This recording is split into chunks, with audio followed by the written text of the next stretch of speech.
আসসালামু আলাইকুম everyone, welcome back to my channel. সবাই কেমন আছেন? আলহামদুলিল্লাহ আমি অনেক ভালো আছি। তো আজ আমি আপনাদের সাথে শেয়ার করব খুবই ট্রেন্ডিংয়ে চলা ভাইরাল একটা রেসিপিও বলতে পারেন। তো ভিডিওটা শুরু থেকে শেষ পর্যন্ত কিন্তু অবশ্যই দেখবেন, আর ভিডিওটা ভালো লাগলে অবশ্যই কিন্তু লাইক কমেন্ট করতে কিন্তু ভুলবেন না। আর হ্যাঁ, আর যারা এখন পর্যন্ত আমার ইউটিউব চ্যানেলটা এখন পর্যন্ত সাবস্ক্রাইব করেনি তারা প্লিজ আমার ইউটিউব চ্যানেলটা সাবস্ক্রাইব করে দিবেন। তো আজ আমি আপনাদের সাথে শেয়ার করব সুজির ভাপা পিঠা। তো আমার মতো যারা সুজির ভাপা পিঠা বানায়, মানে এমনিতে ভাপা পিঠা বানাতে পারেন না, পারফেক্ট হয় না বা ভালো হয় না, তারা কিন্তু এইভাবে সুজির ভাপা পিঠাটা ট্রাই করতে পারেন। তো তার জন্য আমি খেজুরের গুড় আর এখানে হচ্ছে নারকেল কুড়িয়ে রাখছি, সেগুলা প্রথমে আপনাদেরকে আমি দেখাচ্ছি। তো অবশ্যই কিন্তু খেজুরের গুড় লাগবে আর নারকেলটা কিন্তু অবশ্যই লাগবে, তাছাড়া কিন্তু হবে না। তো খেজুরের গুড় এইভাবে তো কাটতে পারবো না, তার জন্য আমি এটা গ্রেট করে নিচ্ছি। তো আপনারা যদি কিছু দিয়ে কেটে নিতে পারেন তাহলে তো আরও ভালো হয়। তো এইভাবে আমি সুন্দর করে গ্রেট করে নিব। তো আজকের এই পিঠাটা কিন্তু একেবারে অন্যরকম। যারা দেখে মনে করতেছেন যে সুজি, কিন্তু আসলেই কিন্তু সত্যি কিন্তু অসাধারণ একটা রেসিপি। খুব কম সময় হয়, খুব তাড়াতাড়ি হয়, খেতে কিন্তু অনেক মজাদার হয়। তো তার জন্য আমি এখানে নারকেলগুলো নিলাম, নেওয়ার পর তারপরে গ্রেট করে রাখছিলাম যে খেজুরের গুড়গুলো এর মধ্যে দিয়ে দিলাম।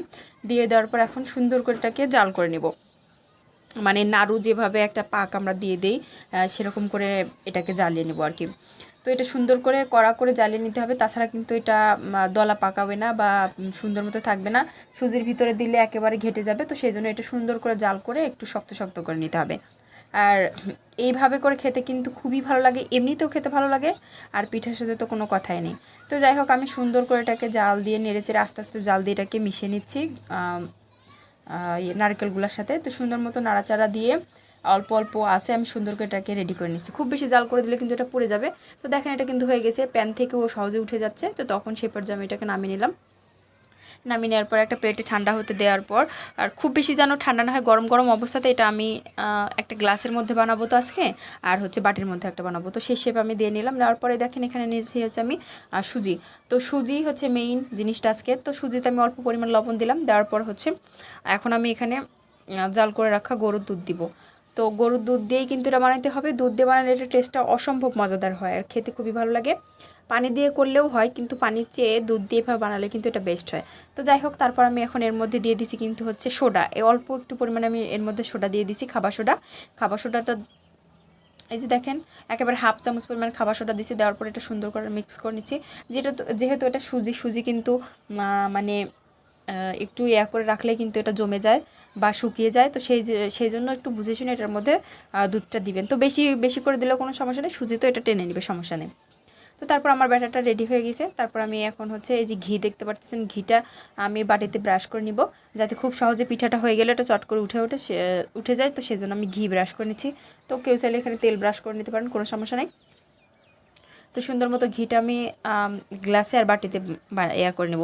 তো চিন্তা করা যায় আজকে যে রেসিপিটা, এটা এরকম খুবই সিম্পল একটা রেসিপি। আর এই রেসিপিটা একবারে গ্লাস বা বাটিতে যে কোনো যে কোনো শেপের আপনারা কিন্তু বানাইতে পারবেন। কিন্তু এতটাই মজাদার, এতটাই পারফেক্টভাবে হয়, মানে কি বলবো, আমিও একবারে অবাক হয়ে গেছি আর কি। তো তারপর আমি প্রথমে এরকম করে নারকেলের এয়ারটা লম্বা করে বানিয়ে নিয়েছি, কারণ আমি এটা গ্লাসের মধ্যে দিব। তো তারপর আমি চারিদিক থেকে যে ব্যাটারটা আমি বানিয়ে রাখছি, তো সেটা আমি অল্প অল্প করে এর মধ্যে দিয়ে দিচ্ছি। তো মানে নারকেলের যে ইয়াটা পুরোটা সেটা পরে দিলেও হয়, তো আমি আগে এটা দিয়ে ধরে রাখছি, বুঝে নাই কেন জানি। তো যাই হোক, আপনারা এইভাবেও দিতে পারেন, আবার সবগুলা ব্যাটারের মধ্যে দেওয়ার পরও নারকেলের ইয়াটা এটার মধ্যে চুবিয়ে দিতে পারেন, তাও কোনো সমস্যা নেই। তো আমি অল্প একটু ফাঁকা রাখবো, কারণ এটা ভাপালে পরে এটা ফুলে ওঠে। তো সেই জন্য আমি কিছুটা পরিমাণে ফাঁকা রাখলাম। তো তারপর আমি এখন চলে যাচ্ছি বাটির কাছে। তো বাটিতে আমি কিছুটা পরিমাণ দিয়ে দিছি। দেওয়ার পর এখন উপর মাঝখানে আমি সেই নারকেলের দিলাম, পুরটা দিলাম। দেওয়ার পর উপর থেকে আমি যতগুলো এখন ব্যাটার আছে সবগুলো আমি এখন এর মধ্যে দিয়ে দিচ্ছি। তো বাটিটাও কিন্তু হালকা ফাঁকা রাখা লাগবে, কারণ এটা ফুলে কিন্তু উঁচু হয়ে যাবে, তো সেই জন্য। তো তারপর যেন উপর থেকে একটু আমি কিশমিশ দিয়ে দিলাম, যাতে একটু সুন্দর দেখা যায় আর কি। তো সেই জন্য দিয়ে এটা আমি এখন হচ্ছে চুলাতে ভাপের জন্য নিয়ে যাব। তো ভাপে আপনারা যে কোনো কিছুতে ভাপ দিতে পারেন, কোনো সমস্যা নেই, শুধু ভাপালে হয়। আর এই পিঠাটা হতে কিন্তু খুব বেশি সময় লাগে না, 3-4 মিনিট সময়ের মধ্যে কিন্তু হয়ে যায়, 5 মিনিটও কিন্তু সময় লাগে না। মাত্র 5 মিনিট সময়ের মধ্যে কিন্তু আপনারা এরকম সুস্বাদু মজাদার একটা ভাপা পিঠা রেডি হয়ে যাচ্ছে। তো তারপর এরকম করে আমি পাতিলের মধ্যে পানি দিয়ে তারপর ছাকনার উপর দিয়ে বসিয়ে দিয়েছিলাম। 5 মিনিটও লাগে নাই, 2-3 মিনিট পরে আমি এসে এটা চেক করে নিচ্ছি এটা হয়েছে কিনা। তো আমি কাটি দিয়ে চেক করছি যেটা হয়েছে কিনা। যদি না হইতো তো তাহলে এটার সাথে আটাগুলো লেগে যাইতো বা সুজিগুলো লেগে যেত। তো এটা একবার ফ্রেশ পরিষ্কার বের হয়েছে, তার মানে এটা কিন্তু একেবারে পারফেক্টভাবে তৈরি হয়ে গেছে।